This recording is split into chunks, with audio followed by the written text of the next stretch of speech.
Quero primeiro dizer que é um grande prazer participar aqui desse evento de novo, né? Eu sou fã do evento desde o início e gostaria de agradecer ao convite, gostaria de agradecer e parabenizar a comissão organizadora, né? Agradecer também a presença dos professores aqui na plateia e dos alunos. Espero que seja um ótimo evento para todos, tá? Eu, quando estava comentando com a Blanda e com o Diego justamente sobre a organização, nós combinamos que eu traria uma visão um pouco mais geral sobre inteligência artificial, mas também falando sobre perspectivas do que a gente está vendo. Eu tenho trabalhado já com inteligência artificial há uns 25 anos, desde da época do meu doutorado. Eu tive a oportunidade de realizar também um pós-doutorado na Alemanha, em Erlangen, numa universidade que trabalha muito com inteligência artificial e saúde, e desde lá eu venho trabalhando com inteligência artificial na saúde, com processamento de linguagem natural, mas também com aplicações na área do direito, na área da educação, nas áreas de indústria, né? Então, eu tive uma experiência muito interessante da flexibilidade que a gente tem em relação à inteligência artificial. Queria trazer um pouco dessa experiência para vocês e gostaria também de comentar um outro aspecto que eu acho que é muito interessante. A inteligência artificial é um assunto relevante hoje em dia. A gente pode se perguntar por que ela é relevante hoje em dia, por que tanta gente fala de inteligência artificial. Como o Diego acabou de mostrar, ela hoje já é algo que faz parte do nosso cotidiano, né? E eu queria perguntar para vocês se vocês lembram, talvez alguns aqui não lembrem, né? Outros sim, é uma questão de idade, né? Do início da internet, do início do www. Quem é que lembra aí assim, está começando o www, né? Poucos aqui, né?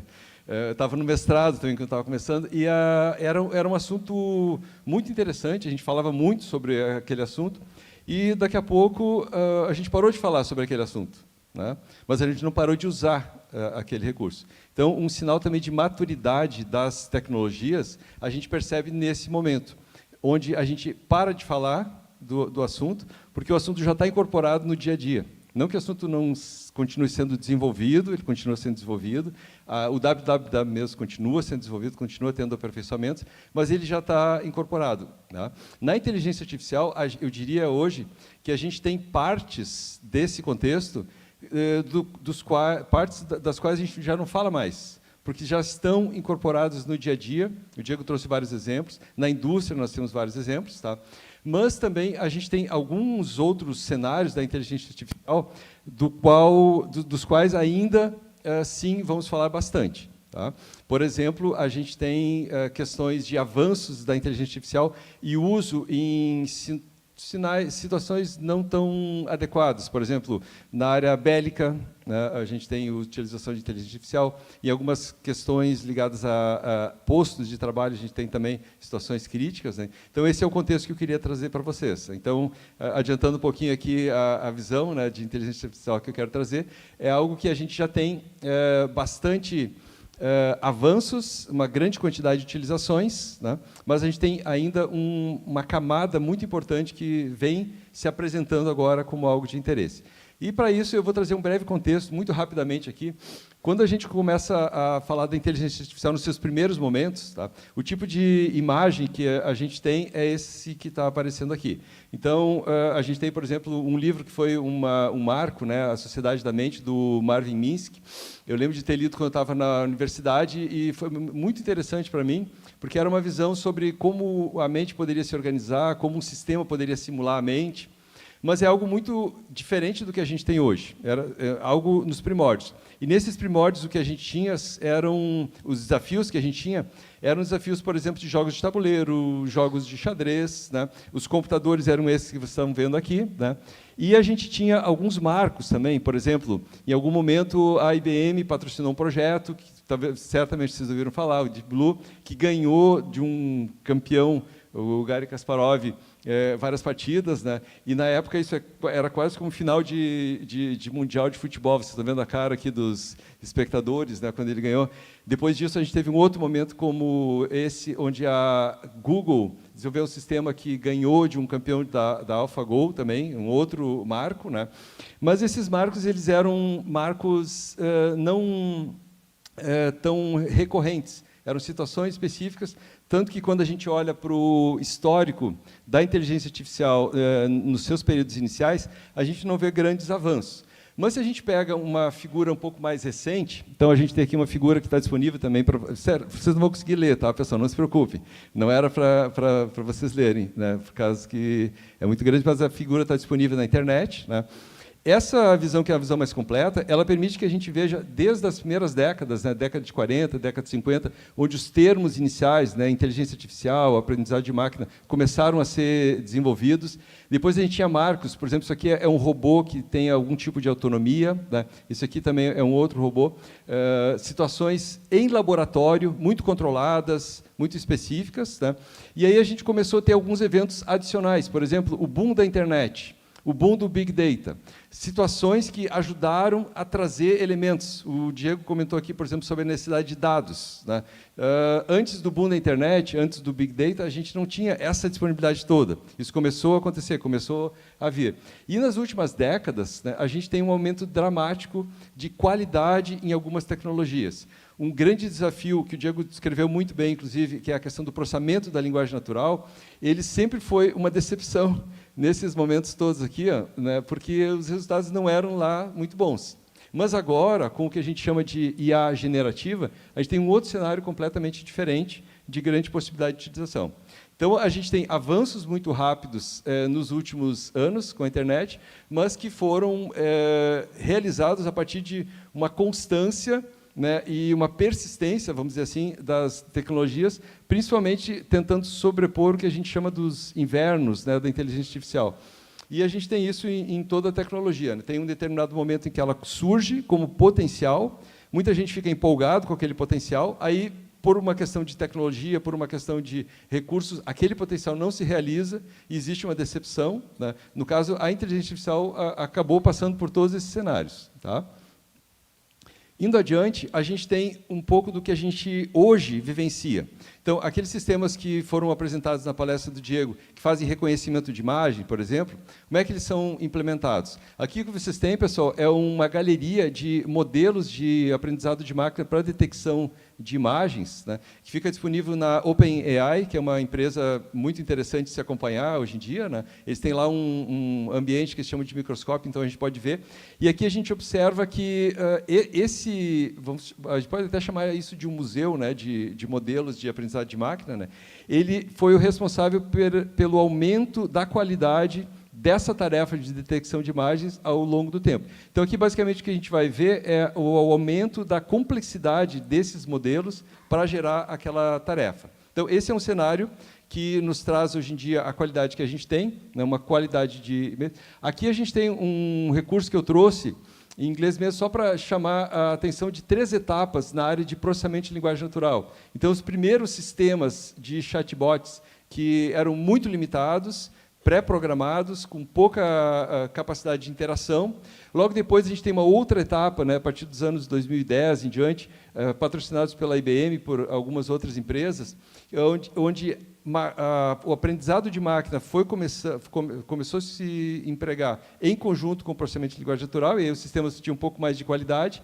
E depois nós temos uma outra etapa, que é a etapa que a gente vive hoje, com os chatbots de IA generativa, que permite uma grande qualidade, como o Diego comentou. Então, aqui também a gente tem um histórico, né, de etapas, e nesse caso aqui, o histórico do avanço dos chatbots na área de processamento de linguagem natural está muito ligado com o que a gente chama de Large Language Models, né, os modelos gigantes, né? Ou seja, nesse caso, os modelos que aprenderam a informação sobre os dados, pegando o gancho da palestra anterior, eles têm características de quantidades que vão de alguns milhões de documentos, milhões de parâmetros, até dezenas, né, e até, no caso, centenas de bilhões de parâmetros. O que significa um sistema de inteligência artificial, um modelo de processamento de linguagem natural que tem 300 bilhões de parâmetros? Significa que ele tem uma grande quantidade de relacionamentos entre palavras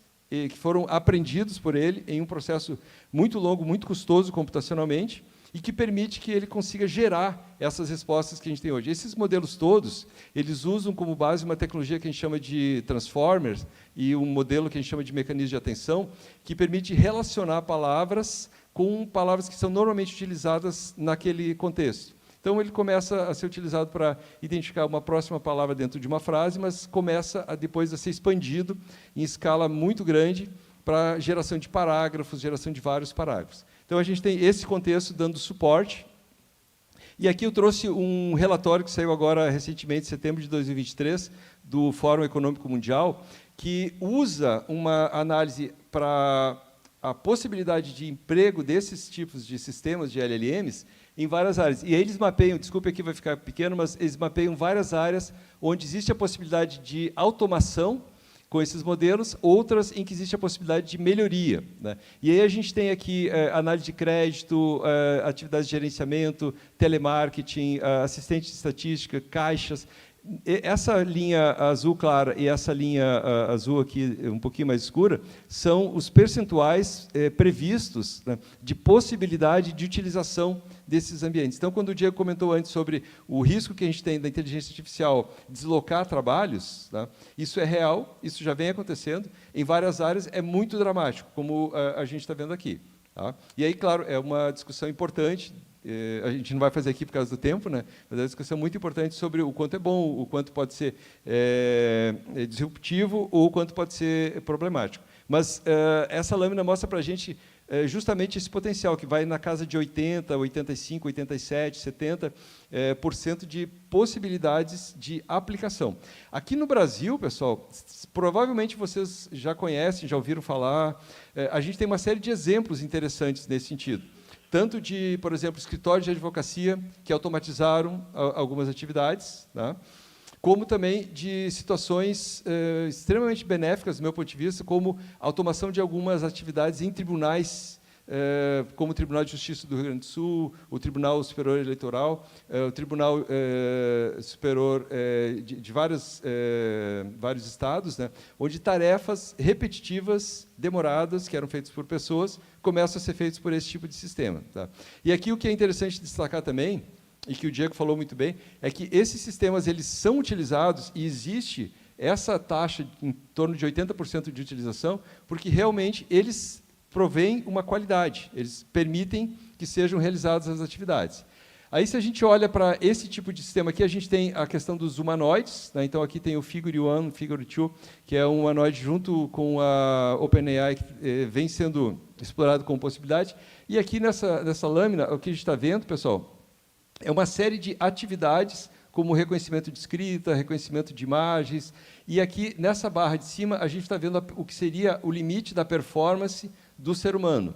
O que esse gráfico está mostrando para a gente aqui? Está mostrando que, perto do período que a gente está hoje, em torno de 2020, os sistemas começaram a chegar próximos da capacidade do ser humano de realizar reconhecimento de imagem, reconhecimento de voz, reconhecimento de texto. Então, eles se tornaram realmente se tornaram sistemas úteis para realizar aquelas tarefas. Então, passamos lá da etapa de decepção e chegamos a uma etapa onde nós temos realmente uma possibilidade de utilização desses sistemas. Tá? Então, a gente chega nesse contexto aqui, pessoal, que é uma lâmina que eu já usei em outros momentos e eu gosto muito de utilizar. Quando a gente fala de inteligência artificial de modo geral, a gente está, na verdade, falando de um grande ecossistema de recursos. A gente começa essa parte de processamento e comunicação, é extremamente importante para todo sistema de inteligência artificial, a capacidade de processamento, a capacidade de comunicação, o acesso aos dados. Tá? Esses recursos podem ser utilizados junto com outras tecnologias, por exemplo, Big Data, a questão de interação multimodal, então o uso de voz, gestos, permite que a inteligência artificial hoje não fique restrita à implementação através de textos, o uso através de teclado. Né? A questão de robótica e sensores também sempre acompanhou, né, o contexto. E a gente tem aqui em cima, usando todos esses recursos, tá, o que eu chamei aqui de abordagens híbridas, então, diferentes algoritmos que têm diferentes características, diferentes qualidades, que podem ser integrados, tá, e aqui em cima um grande conjunto de aplicações que vêm sendo utilizados.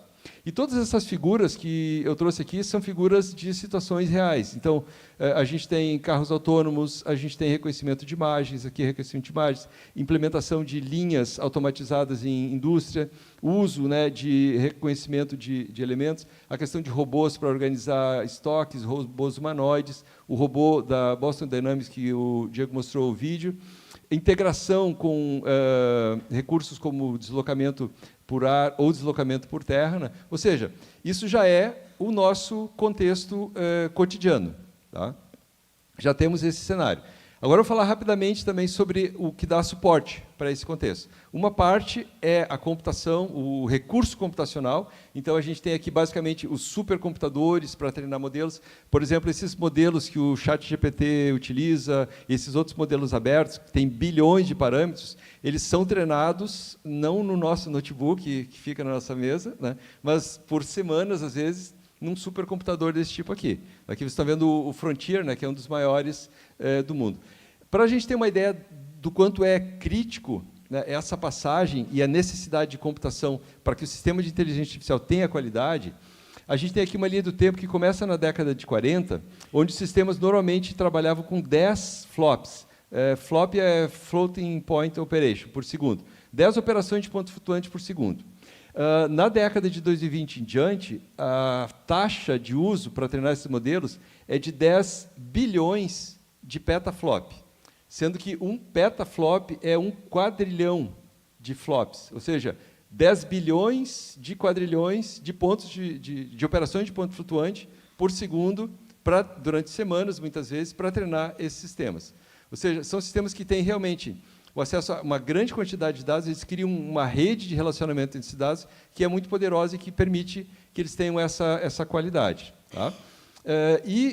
Muito interessante também destacar que essa situação dos data centers vem também modificando com o uso da inteligência artificial. Essa figura que vocês estão vendo é um anúncio, na verdade, de uma empresa que chama Scala Data Centers, né, de um projeto de 3 bilhões, na cidade de Eldorado, aqui pertinho. Né, eles vão construir um núcleo que inicialmente é alguma coisa parecida com isso aqui que eu estou circulando, mas já com a previsão de depois expandir e fazer algo gigantesco.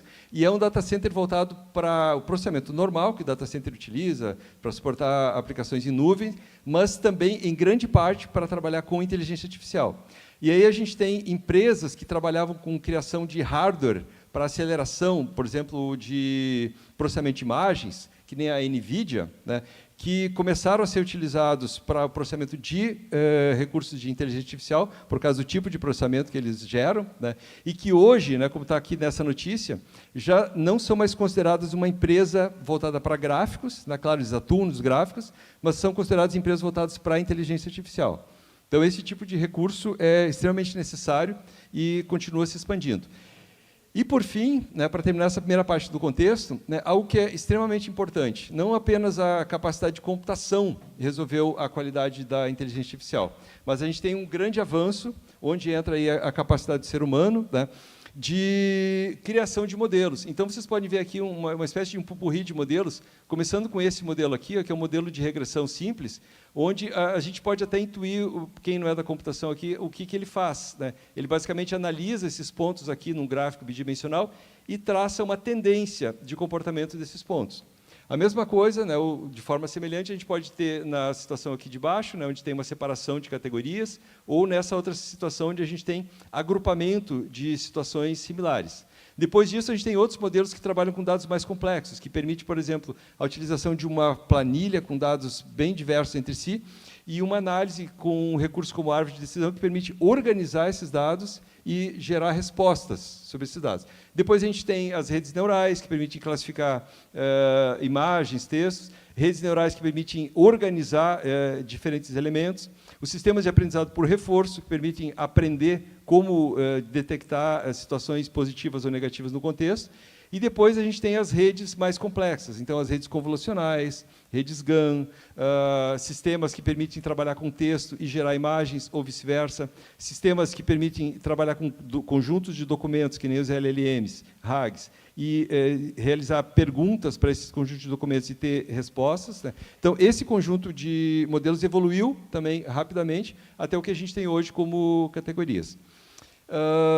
Então, feita essa primeira parte, a gente vai falar um pouquinho aqui de abordagens. Tá? E essas duas abordagens que estão aqui, elas definem um pouquinho o histórico também da aplicação da inteligência artificial. A primeira, né, que é a simulação ou a substituição de tarefas físicas por alimentos está muito ligado com automação industrial, com robótica, né? E aqui, basicamente, a gente tem o uso de robóticas, sistemas de automação, sensores, para realizar tarefas, né? Mas, basicamente, tarefas na lógica daquelas revoluções industriais que a gente teve, né? Onde o trabalho manual era substituído por uma máquina. É interessante, resolve muita coisa, né? Mas a gente tinha aquelas tarefas que o ser humano fazia, e só ele fazia, né, as tarefas cognitivas, reservadas para o nosso domínio, até pouco tempo, né? Com o contexto que a gente tem hoje de inteligência artificial, o que aconteceu?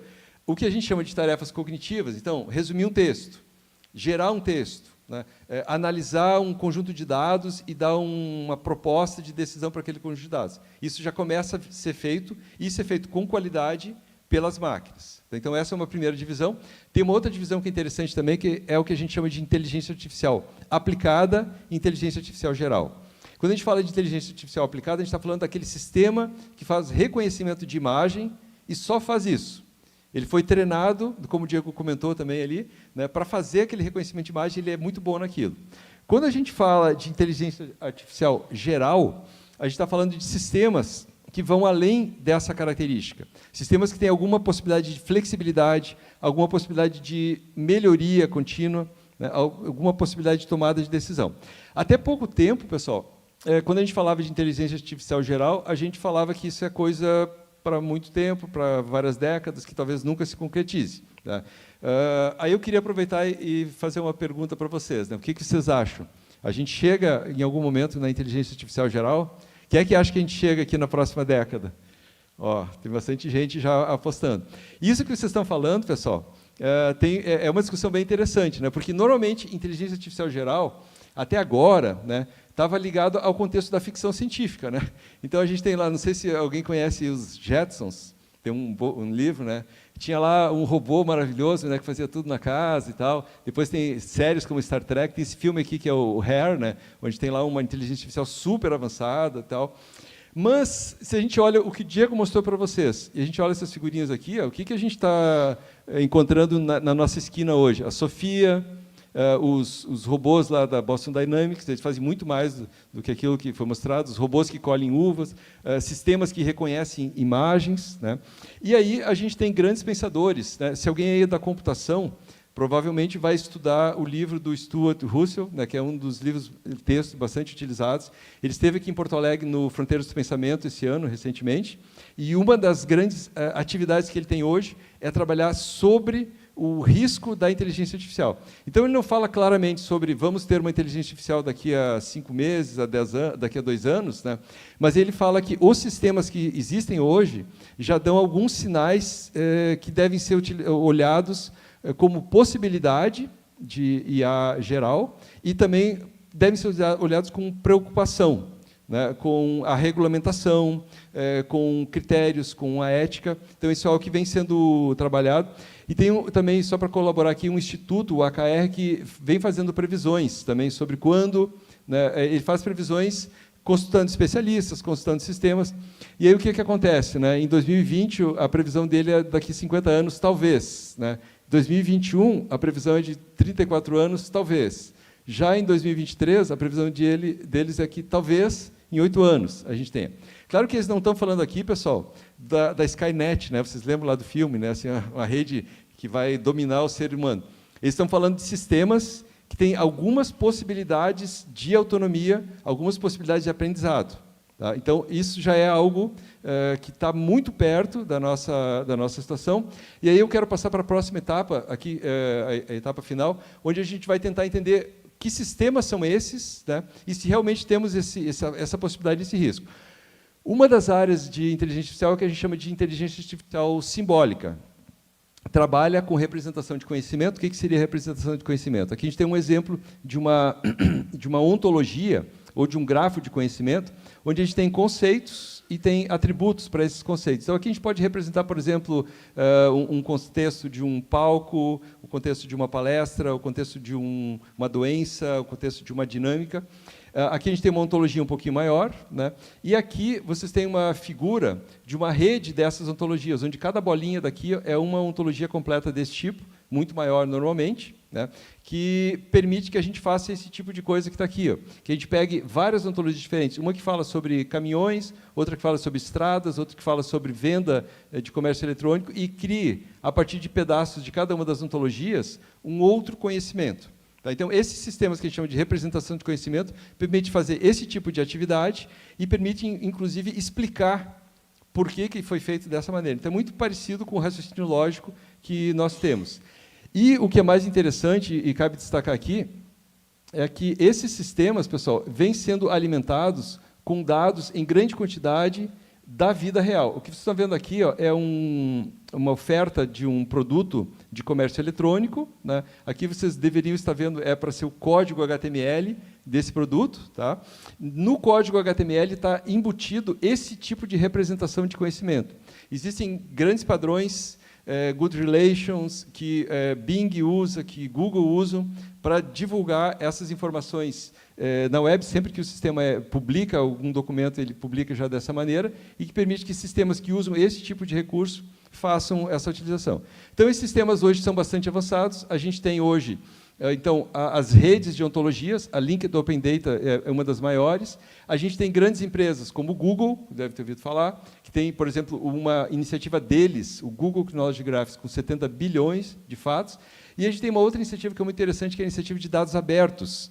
As prefeituras de todas as cidades do mundo, por exemplo, Novo Hamburgo tem uma iniciativa de dados abertos, publicam nesse formato os dados de todos os seus sistemas, dados escolares, dados de saúde, dados de ocorrências de trânsito, né?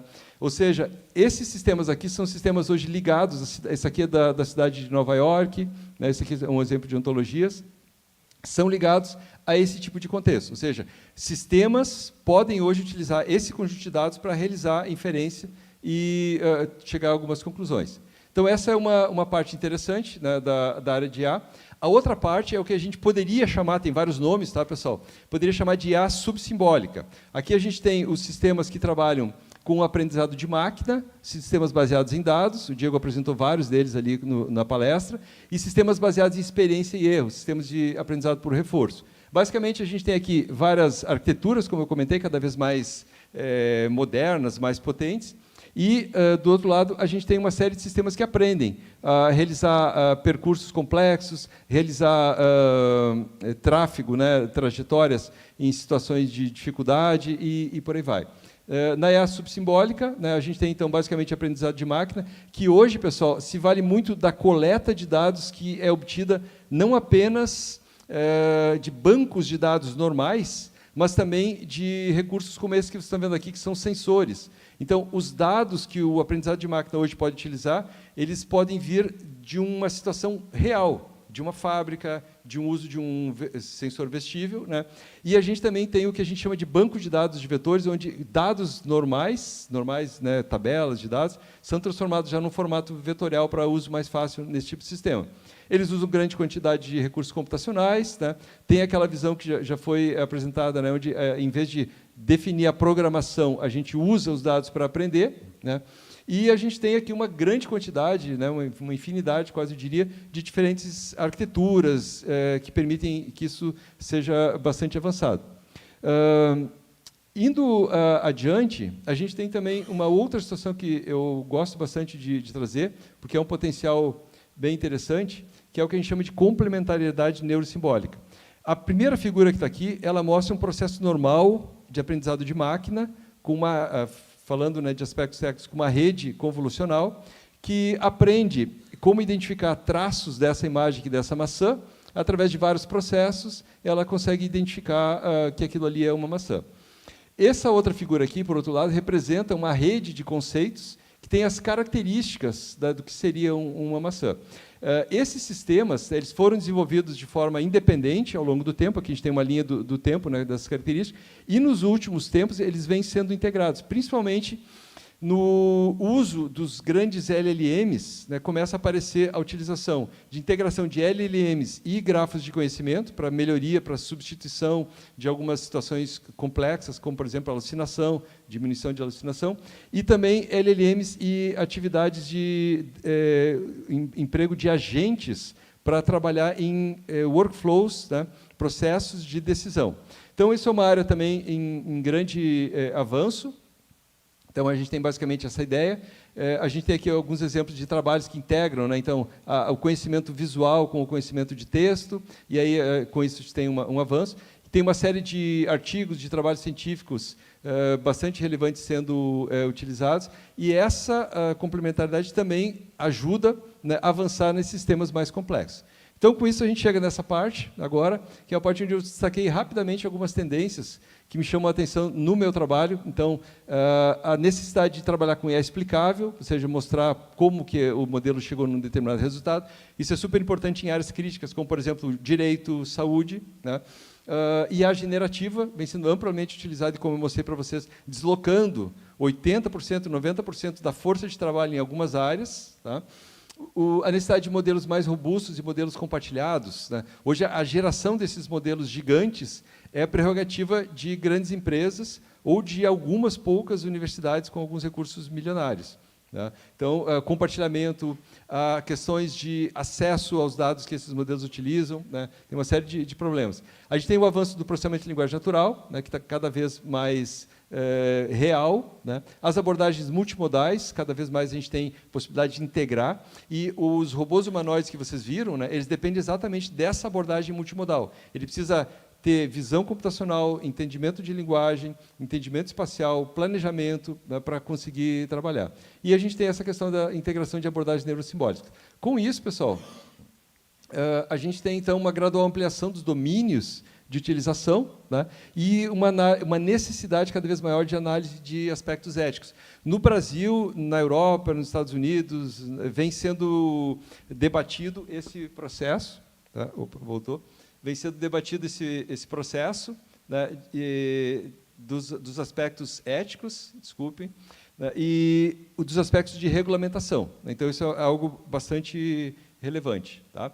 E aqui só alguns exemplos, né, de evidências. Por exemplo, nas empresas, a gente trabalha com uma área, as empresas em geral trabalham com uma área que chama ESG, né, para trabalhar com algumas dimensões: o ambiental, o social e governança. Até pouco tempo não se utilizava recursos de inteligência artificial nessa área. Hoje se utiliza para previsão de contratos com problemas, para a avaliação de perfil de usuário, né? A gente tem alguns exemplos bastante conhecidos, por exemplo, as lojas Renner, aqui pertinho da gente, tem uma equipe enorme que trabalha com IA para ESG na questão de análise de dados de clientes, prevendo, então, itens de produção de acordo com o perfil, trabalha com organização de estoques por robôs, também prevendo otimização. E a gente tem empresas como a JP Morgan, né, que criou o COIN, que é um sistema inteligente de análise de contratos, né, que permitiu que milhares de horas de pessoas, né, no caso advogados, analisando contratos, fosse resumido. Tá? Então, são exemplos bem concretos, né? E aqui eu trouxe uma lista de evidências também, só para corroborar, que é uma lista do MIT Technology Review. Também a gente não vai ler todos aqui, mas é só para chamar a atenção. Desde previsão de cenários complexos, otimização de estratégia de preço, desenvolvimento de marketing personalizado, são situações que foram pesquisadas, né, e adotadas. Então, aqui a gente tem um gráfico que mostra o percentual. Eu vou trazer, na verdade, um resumo, fica mais fácil da gente entender. Na verdade, de 2022, quando foi montado para 2025, né, a gente tem em todas essas dimensões, marketing, vendas, finanças, desenvolvimento de produto, área de TI, área de RH e manufatura, um crescimento de em torno de 22% a 25% da utilização da IA generativa, então, nesses casos todos. E aí a gente tem vários exemplos que estão no dia a dia de todos, né, como os chats usando esses modelos de linguagem gigantescos, né? A gente tem vários modelos novos sendo desenvolvidos. Recentemente, a gente tem vários interessantes aqui. Eu queria só mostrar rapidamente o que está por trás disso. Em primeiro lugar, grandes modelos com dezenas ou centenas de bilhões de parâmetros. Em segundo lugar, uma tecnologia de transformers e de atenção importante. Em terceiro lugar, bibliotecas que permitem rapidamente, com alguns cliques, com algumas linhas de código, a criação de aplicações completas, né? Então, com isso, a gente tem um cenário hoje de explosão de aplicativos de IA generativa em várias situações, geração de imagens, geração de texto, geração de vídeo, integrações diversas, né? Em várias áreas já é uma realidade o impacto, por exemplo, na área de criação de imagens para uso em comerciais. já é uma tendência, né, a utilização de recursos, e várias outras também a gente poderia trazer como exemplo. Também, chamando a atenção, a gente tem continuamente a área de IA avançando. Então, abordagens como o que a gente chama de GNNs, né, o Graph Neural Networks, né, redes baseadas em grafos, ou as redes neurais fisicamente informadas, né, permitem que situações de outras camadas de conceitos, como os conceitos de relacionamento entre os dados, sejam utilizados, ou que situações da física específica de uma situação real possam ser modeladas dentro da rede neural, dentro do modelo que está sendo utilizado, dando mais precisão. Então, só para mostrar que essa área continua avançando em vários pontos, né? E aqui eu trouxe rapidamente, só para finalizar, que eu sei que está quase no horário, né, algumas aplicações concretas, reais, que foram desenvolvidas aqui perto. Eu não comentei, mas eu trabalho na Unicinos no programa de pós-graduação de computação aplicada, e aí aqui a gente tem alguns trabalhos de alunos, eu trouxe alguns exemplos específicos. Esse que trabalha com sensores vestíveis, geram sinais psicofisiológicos, e aí o sistema detecta padrões, que podem ser padrões de estresse. Então, é um tipo de utilização integrando uma situação de coleta de dados com uma situação de saúde. Esse outro sistema é um sistema que também usa sensores para avaliar a atividade elétrica do músculo. Esses dados são utilizados para a detecção de padrões, e os padrões são utilizados para gerar comandos para um braço mecânico. Então, uma outra utilização onde o sensor é utilizado também para informar, né, algum tipo de situação que tem que ser utilizada. Esse é um outro exemplo de uso de imagem de tomografia óptica, tá, onde, nesse tipo de figura que eu estou destacando aqui, é possível detectar a ocorrência, né, de uma doença que chama glaucoma. Normalmente, o médico olha dezenas de imagens, uma por uma, e avalia se tem ou não tem glaucoma. Esse sistema, usando redes convolucionais, fez a segmentação e depois o cálculo desse elemento para ajudar no diagnóstico do médico. Depois a gente tem também sistemas ligados ao processamento de linguagem natural. Então, hoje, como o Diego falou, os sistemas avançaram tanto que eles conseguem, inclusive, detectar sutilezas. Aqui você está vendo um sistema que pega frase em português brasileiro e português de Portugal, né? Aqui, a verdade é que estás a vencer na vida que tens. Isso aqui é o português europeu, né? Estás a vencer. E português brasileiro, ele teria que trocar por a verdade é que está vencendo na vida que tens. Então, esse sistema foi desenvolvido para automaticamente detectar e trocar essas situações, tá? Outro sistema que eu trouxe também rapidamente é esse daqui, que foi treinado com um número muito grande de códigos. E aí ele foi utilizado depois para aprender a fazer o que a gente chama de autocomplete, né? Ou seja, a pessoa escreve algumas palavras, algumas letras, e ele gera, né, uma sugestão. Tá? E também esse aqui que trabalha com um fluxo, né, de agentes para gerar código completo e para fazer atualização de código completo, usando também os LLMs. Tá? Então, aqui são exemplos em várias áreas específicas. E esse último é para reconhecer textos na área do direito também. Tá? Então, com isso, pessoal, a gente fecha assim, essa visão geral de potencialidades. Né? A gente tem aqui, rapidamente, um lembrete de desafios que a gente tem na área de inteligência artificial como um todo. Né? Então, um deles é a explicação dos modelos. Então, tem várias abordagens, né, para a gente conseguir fazer isso. A questão da operação desses sistemas no ambiente digital, onde o tipo de gráfico de usuários e de operações é diferente de um sistema não digital. Todas as questões de ética, né, no momento que eu tenho um carro autônomo que pode atropelar alguém, a gente tem que ter alguma salvaguarda. No momento que tem um sistema que vai substituir uma grande quantidade de pessoas, tem que ter também esse tipo de situação.